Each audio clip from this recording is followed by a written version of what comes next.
It blows me away how many great, amazing, incredible frickin' people get depressed and suffer with and live with challenges and inner turmoil that is going on for them. And it's amazing how many people that you might think do not have depression or are, and you would never think that they're going through these challenges, but they are. So I think everybody does, and today's subject is how to destroy depression. I know you're going to love this show. Cowboy. Welcome to a daily dose of greatness quest with your host, Trevor Crane, my daddy. He is going to help you take your life and business to the next level. Here I come to save the day. Trevor Crane here, 11-time #1 best-selling author and the founder of Epic Author Publishing, coming to you live every day so you can plug in every day to build your ideal business so you can live your ideal life. If my daddy can do it, then anybody can do it because he's a weirdo. You're supposed to make me sound cool.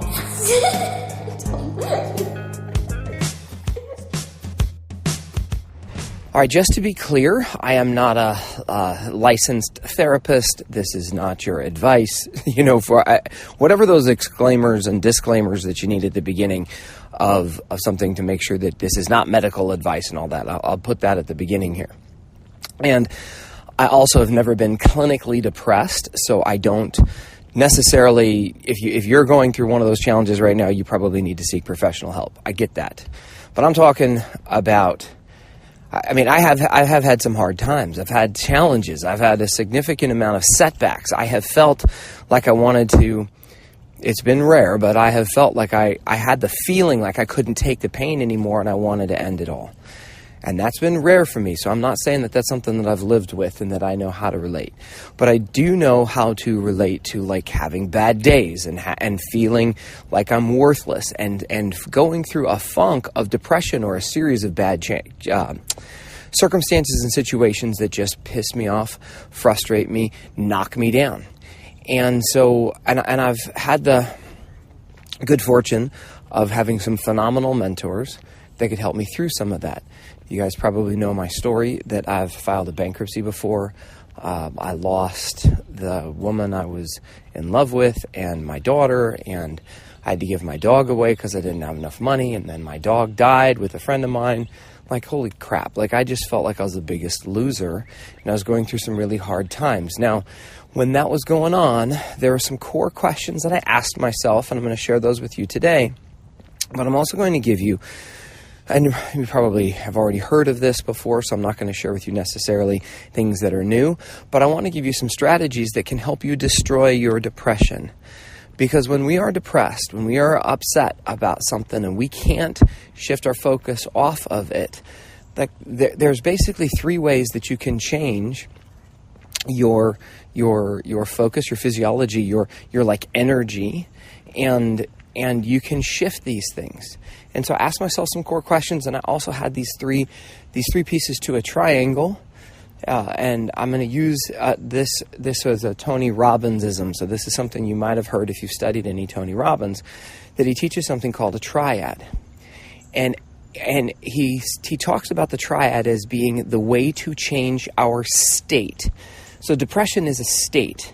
And I recently lost someone to suicide this year who was a friend of mine, and it knocked me down, man. I was very upset, and I've heard about how this happens to different people who are amazing, and then they get caught up in depression or challenges, and they think they can't take it all.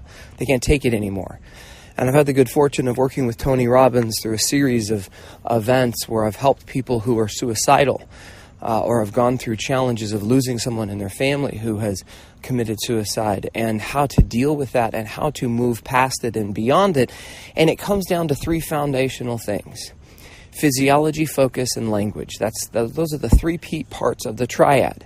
And what is crazy is that if you change one of these pieces, if you change your focus, if you change your physiology, or if you change your language, you can massively change the triangle. So just think of that. Like if you take a triangle and you change one side of a triangle, like the length of it, what it will do is it'll change the shape of the entire triangle. It changes the state that you're in. So if you change any one of these things, it can start to transform things. And I'll share with you what I believe is the most valuable or the most impactful one of these three as well. And I just had a conversation with a friend of mine yesterday who's going through some depression issues. And I was like, it drives me insane because I love this person.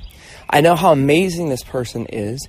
And I know that they're running a pattern of torturing themselves, of getting down on themselves. And like the pattern that this person's running is actually one that is causing them a significant amount of pain. And it's not their fault. Like the cool thing is that this isn't a judgment against you or anybody else you know who's depressed. This is just that you or they are running this pattern. And then the recipe for your depression is in the patterns that you're running. It is in your physiology, focus, and language. It is like that's how you're doing it. And when Tony Robbins teaches this, he shows people, he's like, hey, get into a physical form, show me, everybody stand up and pretend you're actors and act. Show me what a depressed person would look like. How would they stand? How would they breathe? And most people hunch their shoulders, they put their heads down, and they do the variety of things that are physiological moves of depression and feeling depressed. And then he says, hey, show me the physiology of a happy person. And typically heads come up and shoulders go back and smiles go on faces. And he's like, how do you feel? And people typically feel like shit in the depressed place, and they feel fucking happy in the other. So it's a very simple thing. And actually physiology is, I think, the most powerful of all three of the parts of the triad that you can shift. Triad, triangle. Tony talks about it as the triad. And so what I shared with my friend is we looked at their calendar. We said, okay, how are you spending your time? And we talked from like morning to dusk till dawn. Like, what are you doing? And this pattern of when they go to sleep and when they wake up and what they do during the day, it's not like these are bad things that they're doing. It's just the things they're doing. And some of these are required, right? But we looked at it and we go, aha! Like this pattern equals depression. It's pretty obvious. The doing these things, the combination of things that they're doing, the combination of things that they're thinking, or that's the words that you're saying to yourself, and the focus that you're putting on things equals depression. Good job. We now have figured out your unique recipe for depression. So how do we shift that into maybe a state that is better than depression? And so the first thing we did is I challenged them to massively mess up their calendar. And I didn't say massively mess it up. I said, fuck it up. Go in there and shift it. Go to sleep at a different time. Get up at a different time. Start doing things differently with your time. Start blocking time for you. And so we looked at their calendar and we're like, hey, where is your exercise time? Where is the time that you're not going to be running from one thing to one thing to one thing?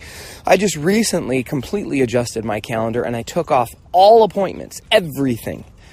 And I completely cleaned it out, and I started with a brand new calendar, and I'm like, all right, what am I going to do on Mondays? What am I going to do on Tuesdays? When am I going to do this? When am I going to do that? And I messed it up, and was such a liberating experience. And I'm like, look, we need to massively shift your environment, which will directly affect your physiology. And I know that this person has done some significant physical activity and training and exercise in the past, and they haven't been doing it for a while. So it's like I started prescribing, changing their physiology first and changing their calendar. And so on the three parts of this triad that you can shift, that's what I wanted to give you. Now the second part of the triad that is also extremely powerful is your focus. And your focus is like whatever you are focused on, right? So you could be driving home and you could see a cop. You could be thinking about this, that, or the other thing. And then you see a cop car and you're like, or the lights, the blue lights or whatever they are in your rearview mirror. And you're like, oh shit. Like your focus shifts from whatever you were thinking about. You were singing along to Aretha Franklin and then you see the blue light and you're immediately triggered to like oh shit, was I speeding? Did I just do something wrong? And then your focus goes to that, and so you shift your energy, your heart beats faster, everything shifts.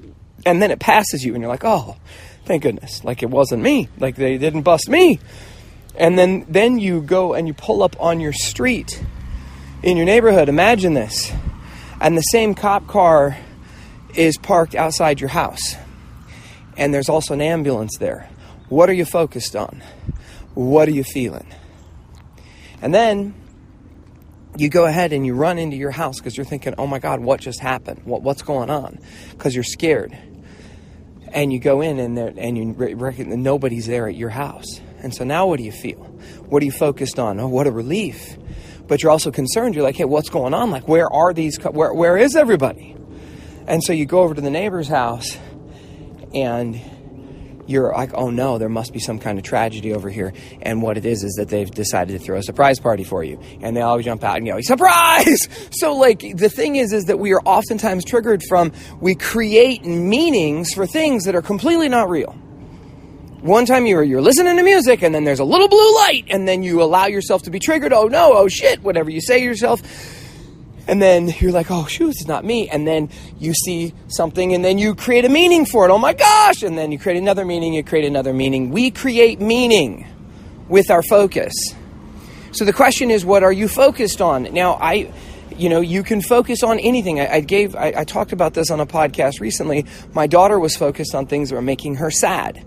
And so it was hard for me to shift her. She doesn't really want to shift her triad. She was all in a ball, like crying. Oh, she was sad. It was late at night and she didn't want to go to bed, or she was focused on something that was making her sad. And so I held out my hand to her and I said, honey, you're just focused on things that are making you sad. And I said, what did we do that was fun this summer? And I had her look at my hand. I made her physically look at my hand. And I said, focus, tell me what we did that was fun. And she didn't want to focus on any of it. And I'm like, how about when we went to the Bahamas? What did you like in the Bahamas? Because we just took that vacation. And she said, well, I liked it when we went out with the pigs. And I'm like, okay, was that pretty cool? And she's like, yes. So I'm like, I want you to imagine swimming with the pigs in the palm of my hand. You see that? And I'm like, and then I asked her 3 more questions about other things that she loved or liked. Now, she wasn't focused on any of them. She wasn't focused on them. I could barely get her to spit them out because she was so upset. But then I'm like, honey, look at the back of my hand. Now what you're focused on, you told me you're sad about this and you're scared about going to sleep and you don't like the movie that you just watched and it made you upset and you're missing your friends, all that. Now I'm like, now can you see the palm of my hand where we had all the love and the people that you like and the things that are fun and the things that you're grateful for and swimming with the pigs? Can you see that when you're focused on the back of my hand? She's like, no. And I'm like, but did it go away? Do those things still exist? And she's like, yes. So then I reached out and I slapped her face with the palm of my hand, and it broke her state, and she did it in a fun way. I didn't slap her hard to leave a mark or anything, but it broke her state because I said that she's just focused on the wrong thing. So here's not the wrong thing. She's focused on things that are making her sad. Now, what happens is when we shift our physiology, it changes our biochemistry, it changes our minds. So the first thing I asked my friend to do, or challenged them to do, was to shift how they spend their time and what they're doing. And to not just change physiologically, I gave them some advice about some things that they could do in the morning to go ahead and shift their focus. But when you shift your physiology, you focus on different things. And so I made my daughter laugh by slapping her in the face with love and swimming pigs. And then I'm like, hey, you can choose which side of this you want to focus on. And when we get depressed, we are typically focused on ourselves. So one of the coolest places to put your attention is on other things, like look out. So the question that I asked myself when I was going through my bankruptcy, the question that I ask myself when I'm going through a significant challenge, the question that I ask myself 100 times a day in almost everything, especially when things are not going well, is what's the gift in this? What's the gift? What's the gift? I wrote a book about it. This is a combination of things that the mindset shift, this training myself to find the gift in even depression, to find the gift even in the loss of someone that I love, to find the gift in anything, because there are diamonds in the rough. There are every cloud has a silver lining. All that bullshit. It is not bullshit. It is true. And I'm looking for the gift. There was a gift in filing the bankruptcy. There was a gift in losing the woman I loved at that time. There was a gift in a combination of these things, and it took me a while to find it. I'm not saying that it was easy, but I kept asking the question, and this question helps me shift my focus. But I also decide to look at that every morning. I repeat the gift to myself, and like I said, throughout the day, and I start off with some gratitude. And I look around myself, and I'm like, what could I be grateful for right now? What are all the gifts of my life? And the gift incantation goes like this. It's a poem that I wrote, and you might like it if you haven't read it already or heard it. If you go to whatsthegift.com, you can get my most recent version of that book and of the poem and of my, I've got an app that is coming out on and all this stuff. But the gift goes, thank you, God, for loving me and giving me the gifts I need. For every moment of every day, millions of miracles come my way. Now, when I say that and I'm focused on that, that's the beginning part. When I say that and I'm focused on that in the morning, and I just heard a bird go in the trees right here, I look around myself and say, what are all the millions of miracles that are coming my way? Well, I'm talking into a phone right now. I see a beautiful blue sky right now. I've got legs that walk me around right now. Like, these are things that are miracles that I could be grateful for. I'm wearing tennis shoes right now. Who the hell made the laces? There's a million things. Now, I could choose to not focus on that. I could choose to go ahead and be depressed. I could choose to focus on the things that are making me sad. I could, and I often do, and that's okay. But what I'm talking about is how I can shift everything if I shift one side of the triad or the triangle. And I think physiology first, focus second, and language third. Language is how we attach meaning to things. Like, what does this mean? And when I gave the example of the blinking blue light and how we can tend to get focused on the meaning of what a blinking blue light means. It means you're getting pulled over by a cop car and you just messed up and you're going to get a ticket. That's what it means. But now it's not. It means it's someone else's problem and you're relieved in an evil little way. Like, thank God it wasn't me. And then you see the blinking blue light isn't blinking anymore. It's parked outside your house. That's a whole different meaning. What does this mean? What does this mean? What does this mean? This can be the end or this could be the beginning. And I believe that it's okay to feel bad. I think, in fact, it's a requirement to feel bad. I think one of the only ways that we grow is that we put ourselves under pressure, and that we're having pressure. And when you're having challenges, you are having a new growth opportunity. This is something to get excited for, even if you're sad, even if you're mad, even if it's bad. I get that. It's to go into it and to feel it and to experience it and to get the learnings and the lessons and to jump in. And so you will find that I have a tendency of experiencing my emotions. So I will cry, and I will get mad, and I will curse people out, and I will get upset. Now, I don't curse them out. Like, I don't get into fist fights and stuff like that. I don't need to play that game, and I don't need to curse them out to their face. I don't need to win an argument with somebody who I think is being a jackass. I'll have these conversations with myself typically, but I will experience the emotion. I don't pretend like it's not happening. That is doing a disservice to the emotion and to the feeling that I'm having. And I'm being sent a message. This sucks. I don't like it. I am angry. So fine, let's jump in. And I am depressed. That's fine. Let's go ahead and cry about it. Let's get through it. Because then I tire out. I've got a baby right now who's going on 8 months, 7.5 months, something like that. And when he's crying sometimes, he can't, he's hungry, he's grumpy, he's whatever. And he probably only see us post happy pictures of my baby. But he has cried before, right? So he's crying, let's say. And he's not shifting. He's not shifting his focus. And he's upset. And I'm doing everything I can. I've changed his diaper. I've made him, I've cuddled him. And he's just too tired to focus. And so he's screaming.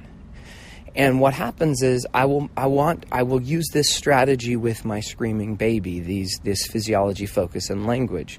Now, he doesn't understand meaning necessarily, but what I'll do is I'll put him in his crib and I walk away. Now, he gets really upset because he wants some love. He wants some attention. He wants something, and I don't know what it is because he hasn't figured out how to say that yet except her screaming. But what I do is I change the pattern. So I had a pattern of patting him and hugging him and trying to console him, and he's screaming and screaming. So now I'll give him the pattern of not having me there. And I'll let him do that. And I might let him scream for 30 seconds, and it might be a minute, it might be 5 minutes. But what I have found is that he'll burn himself out. He can only scream like that for so long. And then he tires himself out. And then when I come back up, whether it's been 30 seconds or 5 minutes later or whatever it is, my wife's actually more disciplined about that. She'll walk away from him more than that if need be, like if it's in the middle of the night. But I'm more of a pushover. I don't want to leave my baby crying like a wuss about it, but I will do it. And I come to him, and now I've shifted his focus. See, if he screams and gets all upset, not only does he tire himself out of the emotion, when I come back up, it's a change in his physiology. It's a change because now I can hold him and hug him and whatever, and he's grateful. He's grasping at something that is different and something that has changed. And now instead of pushing me away and being upset, because he experienced his emotion, which was being upset, and I just let him experience it instead of trying to take it away, I am now like a breath of fresh air, and he hugs me and we shift. So that's the question that I ask. What's the gift? And then those 3 parts of the triad are what I choose to focus on to shift. And I like to describe my world in terms of what I want it to be. So even if I screw up and I have something go wrong, or that my baby gets hurt, let's say, the words and the language that I use to describe this situation, I make sure that I describe the situation as a factual thing that has happened, but not as something that will be recreated in the future. So this is what I mean. Say my baby fell down and hurt himself, and I'm training my nanny on this right now, because she will say things that will be a future creation statement saying he hurts himself a lot. Like as a fact, she'll say, I'm really nervous. She'll say, I'm scared because Maverick falls down all the time and keeps hurting himself. Why do you keep hurting yourself, Maverick? See, that is a creation statement that I cannot tolerate and will not tolerate, and we're training her. It's like she doesn't really understand words yet, but like I don't use that language. See, I may have been a jackass up until this point, and I may have been a dick up until this point, and I may have done wrong up until this point. I may have been depressed up until this point. See, I can go ahead and tell the truth of that is how I have been. I may have fallen down. My son may have in the past not been able to keep his balance, and in the past he may have hurt himself by smashing his face into the corner of something. Like, why did you do that, buddy? But I don't use language to describe the future as though the past will be dictating the future. So what I will do is I'll say I was running a pattern of depression, and now I choose whatever that is, and I'll fill in the gap. Or my son fell down a lot today. That may be a fact. He did, let's say. And my son hurt himself today. But I don't use language that will recreate this in the future. In fact, I will try to use language that will describe the future that I want. So it is, but my son is getting stronger, and he's getting better every day. And my son's been almost walking since he was 5 months old. He's been standing up on his own since he was 5 months old. He's got to hold on to something. We've been thinking he's going to jump up and walk any day now. And yes, he's only 7 months. And everybody says, oh, you got to make sure he crawls. Look, he crawls just fine. That's not an issue. And he has not yet walked on his own. Maybe he's taken a step or two, which I like because I'm easy on the rules. I'm like, dude, he walked. He took a step or two, toppled, and fell over. So I don't know exactly when you call it that he did it, but he is getting stronger every day, and he's getting smarter every day. And do you see that's creation language? Yes, he fell down and hurt himself, but I don't use language to describe my future as anything but, except for if I'm going off on weird tangents where I'm talking about what will fucking happen if I don't shift the pattern. I think bad things will happen, and I use that as leverage to go ahead and shift my focus to make absolutely positively sure that destruction doesn't come and devastation doesn't show up. That would really suck. Okay, so I use language to describe my world and reality in such a way that it doesn't hold me back and it doesn't say things about my future that I couldn't know or that will create something negative. I hope that makes sense. You know, if I am talking about myself, I'll say, yes, I screwed that up yesterday, but now I choose to never make that mistake again. And if I make the mistake again, which invariably I make mistakes multiple times, I'll catch myself in the mistake, or I'll have done it, and I'll be like, whoops, I did it again. I really don't want that to happen anymore. From this moment forward, I'm going to choose this. And if I screw up again, I'm going to do the same thing. And if I screw up again, I'm going to do the same thing. And if I screw up again, I will say something. I will shift. I got to change the approach because this is not working. But that doesn't mean that I am destined to always be a loser, a failure, or whatever it is. And I have found this triad to be an invaluable resource to just recognize that all I've got to do is shift one of these and you shift the entire shape or state that you're in. And helping others and serving others and connecting with your truth and telling the truth and communicating what you are feeling honestly instead of pretending like it's not there is part of this. It's part of why I do my morning walk and talk. It's part of why I have coaches. It's part of why I teach my podcast, is so that I can connect with the voice inside and not pretend like it doesn't exist. And not to just try to ignore it because social norms say that I shouldn't be depressed. So I'm just going to tell everybody I'm fine when I'm not fucking fine. Doesn't mean I have to admit to the world that I'm depressed. I don't have to be completely crazy like that. But I typically will try to share what I'm feeling because it is my truth. And I feel called to share it so that people know that it's not always sunshine and rainbows. What I think you'll find is that people will connect with you when you share your vulnerability.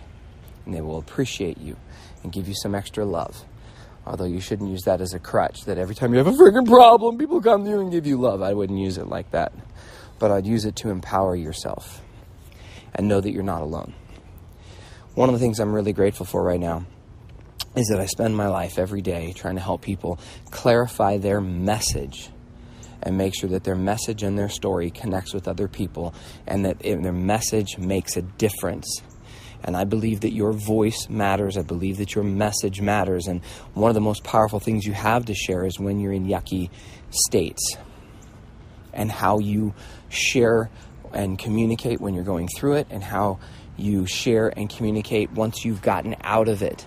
That the power of that can change the world and make a difference. And I'm grateful that I'm in the business of publishing and helping people tell their story to monetize that message, to clarify it and monetize it. And if you want some help with that, check out Epic Author Publishing. Go to epicauthor.com for most recent training. We're getting better and better at making this happen. And I have a mission to help 10,000 people become authors and best-selling authors. And I hope to help you someday here real soon. And that's all I got for you today. Went a little longer than I thought, but apparently I'm up to 30-minute podcast here when I'm wanting to only do 10. Sometimes 30 minutes, sometimes 20, sometimes an hour. But it's just to give you more awesomeness. Talk to you soon. To get even more awesomeness, which means all my best stuff, download my app by texting Trevor to 36260. It will show up right on your cell phone. Just text message the word Trevor to 36260. Talk to you soon.